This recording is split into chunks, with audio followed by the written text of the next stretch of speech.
గజం కేవలం 4,500 రూపాయలతో 165 గజాల భూమి కేవలం 8 లక్షలు మాత్రమే.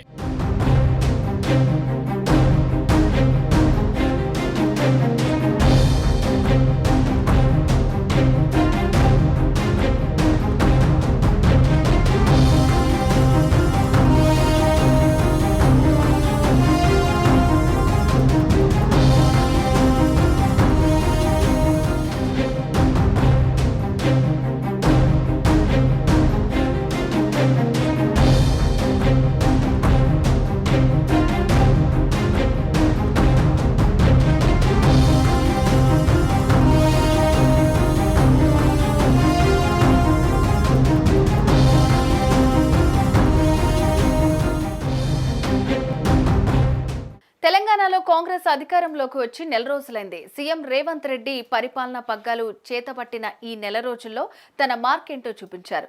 ముఖ్యమంత్రిగా ప్రమాణ స్వీకారం చేస్తుండగానే ప్రగతి భవన్ కంచెలను తొలగించి ఆ వెంటనే ప్రగతి భవన్ ను ప్రజాభవన్ గా మార్చారు.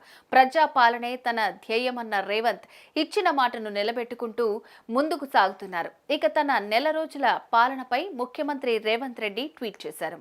తెలంగాణలో నెల రోజుల కాంగ్రెస్ పాలనపై సీఎం రేవంత్ రెడ్డి ట్వీట్ చేశారు. ప్రజల ఆకాంక్షలను నిజం చేస్తూ సాగిన ఈ ప్రస్థానం తనకు తృప్తినిచ్చిందని పేర్కొన్నారు.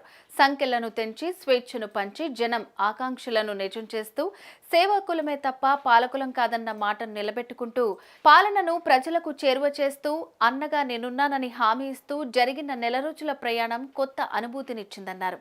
పేదల గొంతుక వింటూ యువత భవితకు దారులు వేస్తూ మహాలక్ష్ములు మన ఆడబిడ్డల ముఖంలో ఆనందాలు చూస్తూ రైతుకు భరోసా ఇస్తూ సాగిన ఈ నడక ఉజ్వల భవిత వైపునకు అడుగులు వేస్తోందన్నారు రేవంత్.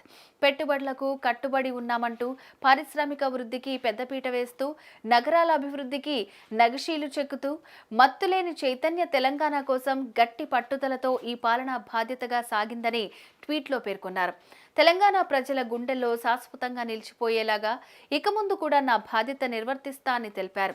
రేవంత్ అన్నగా నన్ను గుండెల్లో పెట్టుకున్న తెలంగాణ గుండెల్లో శాశ్వతంగా నిలిచిపోయేలాగా ఇక ముందు కూడా నా బాధ్యత నిర్వహిస్తానంటూ ట్వీట్ చేశారు.